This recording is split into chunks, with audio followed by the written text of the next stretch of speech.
Right then, running off the bike. Now this obviously is what makes us triathletes. The T2 transition from bike to run, the brick session. Now sometimes your legs can feel like golden, but quite often they can feel like lead weights, barely capable of keeping us upright. And now very often it just feels horrible, like you're running through mud, and when you're tired and fatigued, your running form and technique can suffer. So today we're going to be looking at why that is, why it happens, and how you can improve it.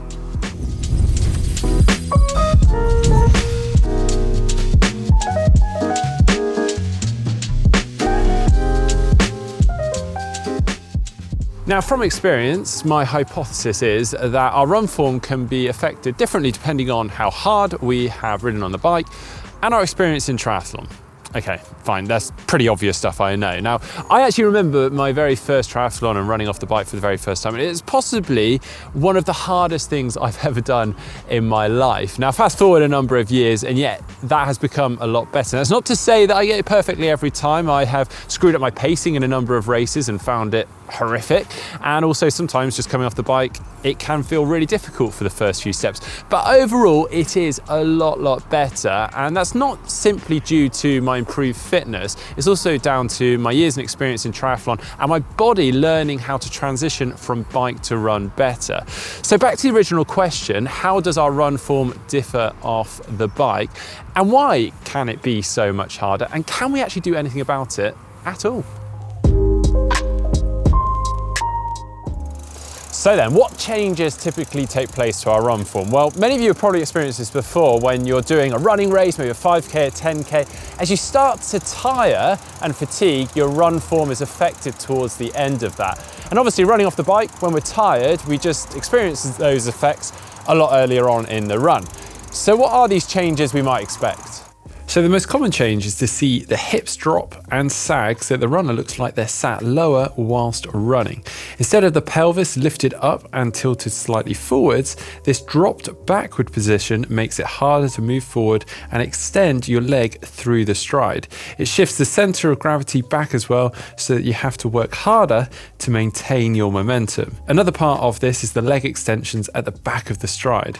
Where a fresh, strong runner will have a nice leg extension at the end of the stride, the fatigued runner has to bring their leg through earlier to maintain their balance, therefore reducing their stride length.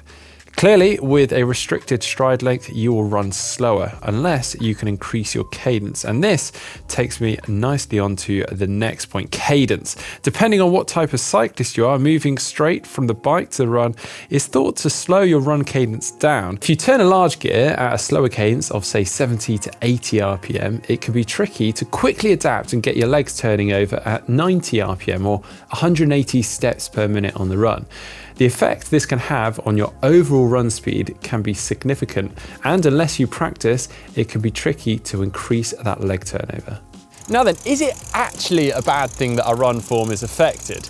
Well, in short, yes. Now obviously everyone's optimal run form will differ, but essentially, as we tire and fatigue, we are falling away from our most efficient running form, which basically means that you are expending more energy for the same pace, or maybe even a slower pace. Now, not only does this have an effect on our performance, but potentially even an increased risk of injury. And that can be due to the fact that we start to overuse and overwork muscles due to the fact that other supporting muscles are fatigued and not working optimally, and so on and so forth. Before we look into how we can improve that and help it, let's look at why this is happening in the first place.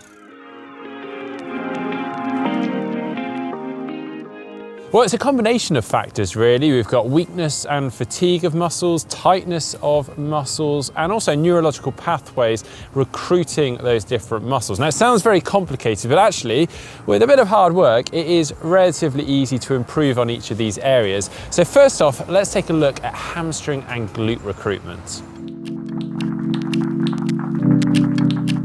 Well, cycling predominantly uses your quadriceps and hip flexors to generate the power required to move forward at speed. When we switch from the bike to the run, these muscles are already warmed up. and tired. And so the body will continue to rely on them to create the run stride to propel you forward. Ideally, we should also be trying to engage our hamstrings and glutes when we run to help maintain smooth and efficient turnover and good posture. This will reduce the load on the tired hip flexors and quads, sharing the load and allowing us to run faster with better form for longer. And as with most things, it's not just simply a case of snapping your fingers and expecting things to happen. It will take time to adapt and get used to this and get your neurological pathways engaging and recruiting those muscle groups. But a great way to fast track this is by doing some brick sessions where you go from bike to run quickly and one after the other, or the other way around, run to bike and so on and so forth. You can even include some speed work off the bike, so you do something like 5 lots of 100 meters at a good hard pace, so really reinforcing that good form off the bike when your muscles are under heavy fatigue.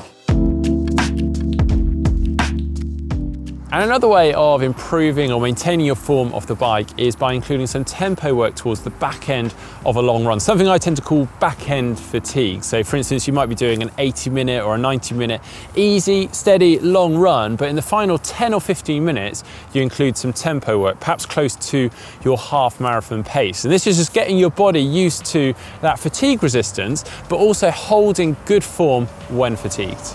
And then we have cadence. Now, a sign of good running form is often a quick turnover. So to improve your transition from bike to run, it can help to increase your bike cadence to something more similar to your run cadence. This doesn't have to be for the whole of the bike leg, but if you naturally have a lower bike cadence, then focus on raising this to say 85 to 90 RPM for the last 10 minutes of the bike, and it will help speed up your transition from fast bike to fast run.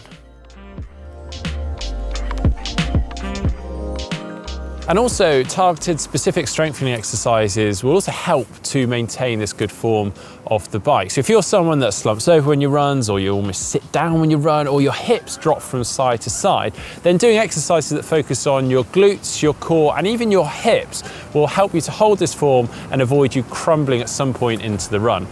An exercise such as a single leg bridge is a great way of engaging and strengthening glutes and hamstrings, helping them to stay fresh for when you need them on the run. Similarly, a strong core will resist fatigue better throughout the race, giving you a good platform to generate power from on the bike and the run. There are many exercises that can be good for this. A simple at-home exercise you can do for this is the plank, or check out some of our other videos over on GTN.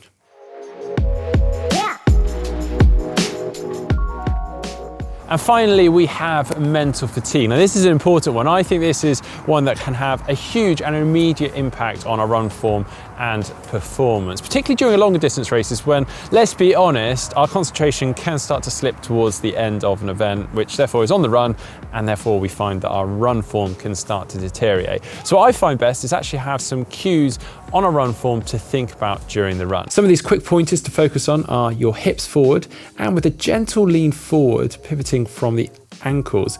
Keeping your cadence high, don't be scared to shorten your stride to keep that turnover high. With a consistent arm swing, with a nice, relaxed and balanced flow. And looking ahead, focusing on 5 to 10 meters ahead and keeping your shoulders relaxed. And before you know it, these small changes can start to really loosen you up and add some real flow to your running, even when you are starting to tire and fatigue towards the end of a run or towards the end of a race. Well, there we go, a lot of information for you there. I would fully recommend getting stuck into some brick sessions, but also practicing this good form and technique. And if you want any advice with that, we've got some videos on that already over on our channel. So do make sure you head on over and check those out so you are really perfecting that form. If you've enjoyed today's video, please do give it a like, give it a thumbs up. Don't forget to follow us over on social media and subscribe just down below.